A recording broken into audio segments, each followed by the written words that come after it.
Two brands. One engineering solution.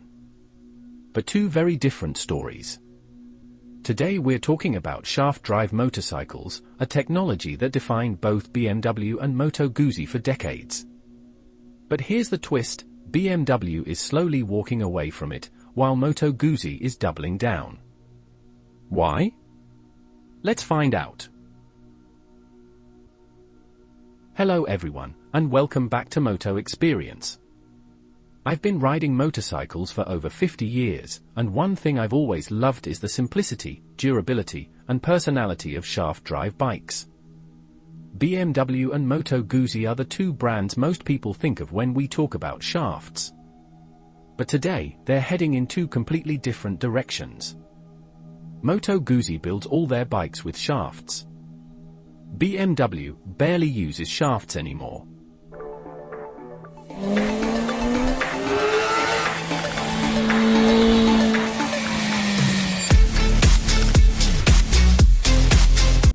So in this video, we'll take a deep dive into the history, the engineering, the riding feel, and what the future looks like for shaft drive. Let's start with a little history. BMW introduced shaft drive all the way back in the 1920s. It became their trademark, especially on their flat-twin boxers and big touring bikes. For decades, if you bought a BMW, you got shaft drive. No questions asked. Moto Guzzi followed a few decades later with the V7 in the 1960s. Their transverse V-twin layout lines up perfectly with a driveshaft, and from that moment on, the shaft became part of the Moto Guzzi identity. Fast forward to today. BMW has diversified.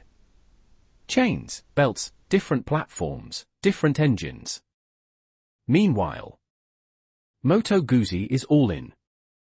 Every Guzzi, from the V7 to the V100 Mandello, still uses shaft drive. Two brands, two philosophies. So why is shaft drive such a love it or leave it solution? First, the advantages. Very low maintenance. No chain cleaning, no lubrication. Clean rear wheel, clean clothes. Extremely durable. Ideal for long-distance touring. But nothing is perfect, of course. Shaft drives are heavier, they add unsprung weight, and they're more expensive to manufacture. And on older bikes, you could feel the famous shaft effect, the bike rising or squatting when you opened or closed the throttle. That's why some manufacturers prefer the simplicity of chains. Chains are lighter, cheaper, and great for sporty riding. But Guzzi and BMW took the shaft and built their entire identity around making it work. Now let's talk about BMW, because this is where the story gets interesting.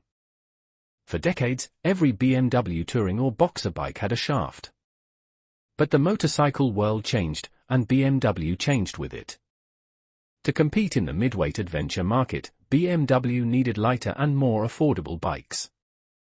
Enter the F700, the F800, and the current F850 and F900 range, all chain-driven.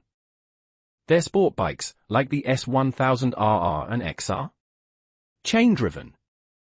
Even some of their urban and retro-styled models use belt drive instead of shaft. Today, BMW only uses shaft drive on the big boxers. The GS/GSA. The R18. The K1600. Everything else? Chain or belt. In other words, for BMW, the shaft drive became a tool, not a philosophy. They use it where it makes sense, mostly for long-distance comfort and torque-heavy touring. Complete opposite story with Moto Guzzi. They stayed faithful to the shaft because, honestly, it's in their DNA. Their transverse V-twin layout is aligned perfectly with a drive shaft.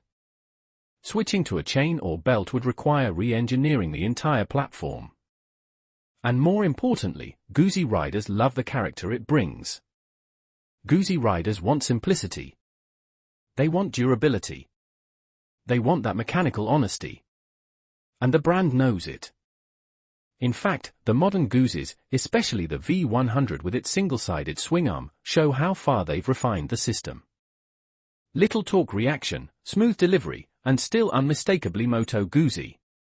For Moto Guzzi, the shaft drive isn't just a technical choice. It's who they are. When you ride the two brands back to back, the difference is clear. A Moto Guzzi has that lovely torque pulse. There's a mechanical heartbeat under you that never disappears. It's raw, it's honest, and it feels alive. A BMW with a shaft drive, especially a modern one, feels incredibly smooth. Everything is controlled, refined, and engineered to remove any surprises. The Guzzi wants you to feel the machine. The BMW wants to disappear under you and let you enjoy the ride. Neither one is better, they're just different. So what's the future of shaft drive? For BMW, I think the answer is clear. Shaft drive will stay only on their big touring and heritage machines. Everything else is already chain or belt driven, and that's not going to change. For Moto Guzzi, it's the opposite. Shaft drive is part of their identity, and it will stay on every single model they build. And honestly, I'm happy about that. In a world where motorcycles sometimes feel too perfect, too digital, too disconnected, Moto Guzzi keeps giving us machines with soul.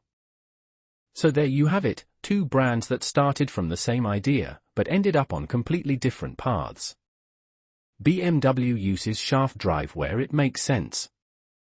Moto Guzzi uses it because it defines who they are. I'd love to know what you think. Are you Team Guzzi, character and tradition?